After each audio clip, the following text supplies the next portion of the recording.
அனைவருக்கும் வணக்கம். மகர ராசிக்காரவங்க உலகில் எந்த மூலையில் கதறி கதறி அழுதாலும் இவை நடந்தே தீரும், தவிர்க்க முடியாது என்று சொல்லக்கூடிய வகையில் ஏப்ரல் 1ஆம் தேதி முதல் ஏப்ரல் மாதம் முடிவதற்குள் எந்தெந்த நிகழ்வுகள் அமையப் போகின்றன, குறிப்பாக எந்த ஏப்ரல் மாதம் முடிவதற்குள் ஏற்படக்கூடிய அதிரடியான மாறுதல் என்ன, அதிலும் குறிப்பாக பாம்பு கிரகம் என்று சொல்லக்கூடிய நிழல் கிரகமாக ராகு கேதுவின் அமைப்பில் மாற்றம் ஏற்படுகிறது.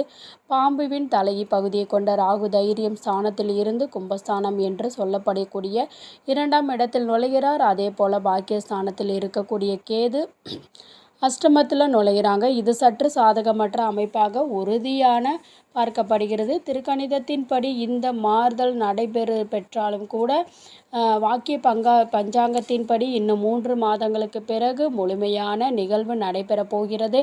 அதேபோல் சனி பகவான் 7ஆம் இடத்தில் எதிர்பார்ப்புகளை பூர்த்தி செய்யக்கூடிய அமைப்பில் மிக வலுவாக சந்திரன் வரும்போது சனி பகவான் 7.5 சனியை நிவர்த்தி அடைந்த அற்புதமான வாய்ப்பை கொடுக்கக்கூடிய இந்த அமைப்பு திருக்கணிதத்தின்படி பாக்கிய பஞ்சாங்கத்தின்படி சற்று கவனத்தோடு இருப்பது நல்லது என்பதை உறுதிப்படுத்துகின்றன. எனவேதான் இந்த ஏப்ரல் மாதம் கிரக நிலையின் அமைப்பு ஆராய்ந்து பார்க்கும்போது உலகில் எந்த மூலையில் கதறி கதறி அழுதாலும் இந்த நிகழ்வுகளை நிச்சயமாக தவிர்க்க முடியாது. அந்த வகையில் பார்க்கும்போது வீண் விரைய செலவுகள் என்று தெரிந்தும் அவற்றை கட்டுப்படுத்த முடியாமல் பண்ண முடியாமல் தவற விடுவதற்கான வாய்ப்பு வேலையில் இருக்கிறது. எனவே இந்த தருணத்தில் சற்று விழிப்புடன் இருக்க, அதே போல் உடல்நல ஆரோக்கியம் சார்ந்த விஷயங்களில் திட்டமிட்டு இந்த பணியை மேற்கொள்ளுங்க. இல்லை என்றால் அலைச்சலை அதிகமாக சந்திப்பதற்கான சூழலும் உண்டு. இது போன்ற விஷயங்கள் உலகில் எந்த மூலையில் கதறி கதறி அழுதாலும் தவிர்க்க முடியாத சில சங்கடங்களை சந்திப்பதற்கான வாய்ப்புகள் உள்ளது. உறவினர்கள் நண்பர்களோடு தேவையற்ற வாக்குவாதங்களை தவிர்ப்பது நல்லதாக அமையும் என்பதை உறுதிப்படுத்தி கொள்ளுங்கள். அதில் முதன்மையை ராசியான அதிபதியாக திருக்கணிதத்தின்படி வெற்றிக்கே உரித்தான 3இல் நுழைந்திருக்கிறார். உறுதியாகவே புதிய வேலைவாய்ப்பு, தொழில் ரீதியான நல்ல வளர்ச்சி போன்ற அனைத்தும் நிறைவாக கிடைக்கும். நீங்கள் எதிர்பார்க்கக்கூடிய பல்வேறு வகையான நன்மை நிறைந்த வாய்ப்புகள் மகர ராசிக்காரவங்களுக்கு எவ்வித சிரமமும் சிக்கலமுமின்றி முதன்மையாக கிடைப்பதற்கான நல்ல வாய்ப்புகளையும் சந்தர்ப்பங்களையும் நிச்சயமாக ராசியின் அதிபதியான சனி பகவான் கொடுக்கிறார். ஆனால் முழுமையாக குடும்பஸ்தானத்தை விட்டு பாத சனியாக இருந்து விலகவில்லை. எனவே சற்று விழிப்புடன் இருந்தால் சிரமத்தை தவிர்த்து நன்மை நிறைவாக பெற முடியும். இந்த தருணத்தில் இருந்தே தைரிய ஸ்தானத்துக்குரிய பலன் முழுமையாக கிடைப்பதால் எந்த ஒரு காரியத்தை தொட்டாலும் வெற்றி கிடைக்கும். எளிதில் பல புதிய தொழில் துவங்குவதில் உள்ளிட்ட பணிகளை வெற்றிகரமாக மாற்றிக்கொள்வதற்கான வாய்ப்புகள், உத்தியோகம், தொழில் ரீதியாக தன லாபத்தை ஏற்படுத்தும் வகையில் மிக சிறப்பான வாய்ப்புகளும் சந்தர்ப்பங்களும் கிடைக்கும். மிகப்பெரிய அளவிலான காரிய தடை, சிக்கனம், சிரமம் அனைத்துமே வளர்ச்சியும் நிறைவாக கிடைப்பதற்கான அற்புதமான யோகம் நிறைவாக கிடைக்கும். இந்த சந்தர்ப்பத்தை பயன்படுத்தி கொள்ளுங்கள். எந்த வேளையில் முழு சுப கிரகங்கள் இருக்கக்கூடிய குரு பகவான் பூர்வ புண்ணிய ஸ்தானத்தில் செல்லக்கூடிய 5இல் அதீத பலத்துடன் இருக்கிறார். அதோடு மட்டுமல்லாது வேளையில் விரையா அதிபதி தைரியாதிபதியும் குரு பகவான் இறுதி தருவாயில் பூர்வ புண்ணிய ஸ்தானத்தில் வலம் வருகிறாங்க. எனவே இந்த சிறப்பான நன்மையும் வளர்ச்சிக்கான நல்ல வாய்ப்புகளும் உறுதுணையாக இருக்குது.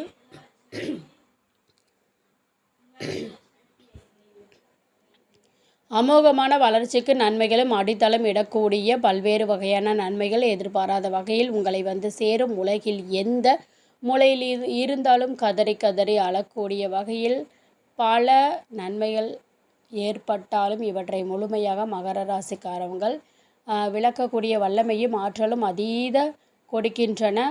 இந்த தருணத்தில் பகைவர்கள் கூட நண்பர்களாக மாற முடியும். இதற்கான நல்ல சந்தர்ப்பமும் நீங்கள் எதிர்பார்த்ததை காட்டிலும் மிகவும் அற்புதமாக கைகூடுகிறது.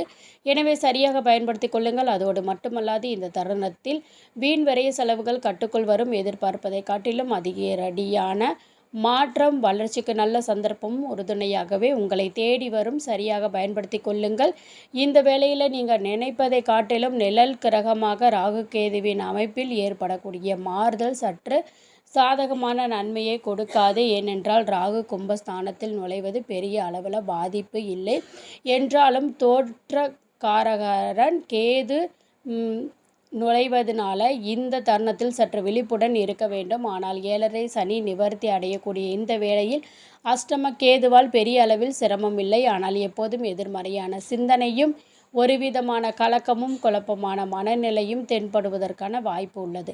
கொடுக்கல் வாங்கல்ல சின்ன சின்ன சிக்கல்களை சந்திக்க கூடிய சூழல் உள்ளது. எனவே இது போன்ற விஷயங்களில் மட்டும் ராகு கேது அமைப்பில் காரணமாக விழிப்புணர்வுடன் இருந்தால் நல்ல மாற்றம் நிச்சயமாக உங்களை தேடி மகர ராசிக்காரவங்களுக்கு வரும். சரியாக பயன்படுத்தி கொள்ளுங்கள். அதோடு மட்டுமில்லாமல் இந்த வேளையில் எப்பேற்பட்ட காரிய தடையாக இருந்தாலும் செவ்வாய் விலக்கி விடுவதும் ராசியின் உச்சம்பதி 6ஆம் இடத்தில், அதற்கு பிறகு 7லும் 7ஆம் தேதியிலிருந்து. எனவே உறுதியாக எவ்வித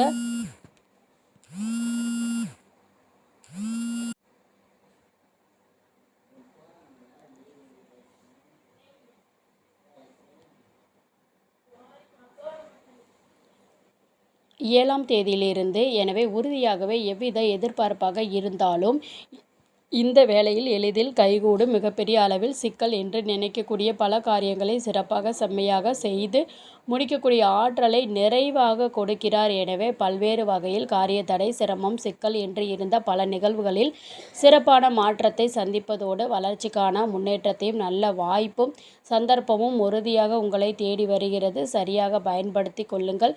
ஏனென்றால் செவ்வாய் இந்த வேளையில் பல அற்புதமான வாய்ப்புகளை மகர ராசிக்காரவங்களுக்கு உருவாக்கி கொடுக்கிறாங்க.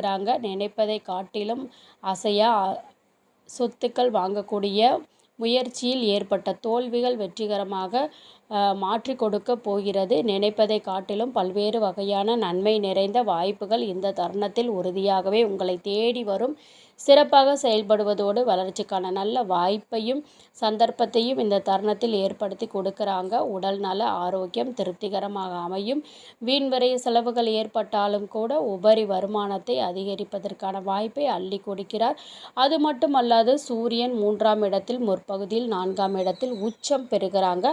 14ஆம் தேதி முதல் சூரியன் உச்சம் பெறுவதால் மகர ராசிக்காரவங்களுக்கு இந்த வேளையில் ஆளுமையும் அதிகாரமும் கொண்ட பொறுப்புகள் உங்களை தேடி வரப்போகிறது. நீங்கள் எதிர்பார்த்ததை காட்டிலும் மிகப்பெரிய அளவில் நல்ல வாய்ப்புகளும் சந்தர்ப்பங்களும் உறுதியாக எவ்வித தடையும் இந்த தருணத்தில் உங்களை சேரப்போகிறது. தடையில்லாமல் அதோடு சிரமம் என்று இருக்கக்கூடிய பல காரியங்களை உறுதியாக விளக்க முடியும். ஏனென்றால் இந்த வேளையில் சுக்கிரன் உச்சம் பெறுகிறார். தைரிய ஸ்தானத்தில் உச்சம் பெற்று வக்கர கிரகதியில் வலம் வருகிறார். வலம் பெறுவதால் உத்தியோகத்தில் தொழில் ரீதியாக புதிய வாய்ப்பு கிடைப்பதோடு கலைத்துறை மற்றும் அரசியல் துறை சார்ந்த பணிகளில் திட்டமிட்ட பணிகளை சிறப்பாக செய்து முடிப்பதோடு மனதில் நிற்கக்கூடிய அனைத்தும் தெளிவாக திறன்படவும் செய்து முடிப்பதற்கான புதிய ஒப்பந்தங்கள் அடுக்கடுக்காக சேர்வதற்கான முதன்மையான யோகம் உங்களை தேடி வருகிறது. பொருளாதார ரீதியாக வளர்ச்சியையும் நிறைவையும் சந்திப்பதற்கான முதன்மையான யோகத்தை மகர ராசிக்காரவங்க சுக்கிரன் அள்ளி கொடுக்க போகிறார். பயன்படுத்தி கொள்ளுங்கள். அதோடு மட்டுமல்லாமல் ராசிக்கு காயமானவராக இருக்கக்கூடிய வித்யாகாரகன் புதன் 2ஆம் இடத்தில் துவங்குகிறார். அதன் பிறகு 3 இந்த மாதத்தில் இறுதியில் சுகஸ்தானம் என மாறி வலம் வருவதால் வித்யாகாரகன் புதனின் அமைப்பில் ஏற்படக்கூடிய மாறுதல் உறுதியாகவே மிக சிறப்பாக வளர்ச்சியை மகர ராசிகளின் வாழ்வில் அள்ளி கொடுக்கிறது. எனவே கல்வியில் நீங்கள் எதிர்பார்க்கக்கூடிய நல்ல முன்னேற்றம் உண்டு. இந்த தருணத்தில் முன்னேற்ற பாதையில் பயணிப்பதோடு மாணவர்களின் தனித்திறமை வளர்த்து கொள்வதற்கான யோகம் உண்டு. தடையில்லாமல் கைகூடும். இந்த தருணத்தில் பல்வேறு வகையான தடைகளை நீக்கி முன்னேற்றத்தை மிக சிறப்பாக மாற்றி கொடுக்க போகிறாங்க. இந்த தருணத்தை சாதகமாக மாற்றிக்கொள்ள வேண்டும் என்ற நிச்சயமாக மகர ராசிக்காரவங்க நிழல் கிரகமாக ராகு கேதுவின் அமைப்பில் ஏற்படக்கூடிய பயிற்சி என்பது சற்று சாதகமற்ற சூழலை உருவாக்குவதால் உறுதியாகவே வாரத்தில் ஏதேனும் ஒரு நாள் விரதம் இருந்து மகர ராசிக்காரவங்கள் அருகாமையில் உள்ள சர்ப்பதோஷம் நீக்கக்கூடிய அளவில் பெற்ற ஆலயத்திற்கு சென்று தீபம் ஏற்றி வழிபாடு செய்யுங்கள். மிகப்பெரிய மாற்றம். தடை தாமதம் என்று இருக்கக்கூடிய பல காரிய தடைகள் உறுதியாகவே தகர்த்தெறியப்படுவதோடு மிக சிறப்பான வளர்ச்சியும் முன்னேற்றமும் எவ்வித காரிய தடையும் இன்றி உங்களை தேடி வருவதற்கான முதன்மையான யோகம் நிச்சயமாக மகர ராசிக்கு நல்லதே நடக்கும். சந்தேகம் இல்லை. மகர ராசிக்காரவங்க உங்களை பற்றி உங்களுடைய ஒவ்வொரு நாளும் நீங்கள் எப்படி என்ன பண்ணணுங்கிறத தெரிஞ்சுக்கணும் அப்படின்னு நினச்சிங்கன்னா நம்மளுடைய சேனலை மறக்காமல் சப்ஸ்கிரைப் பண்ணிக்கோங்க, ஃபாலோ பண்ணிக்கோங்க.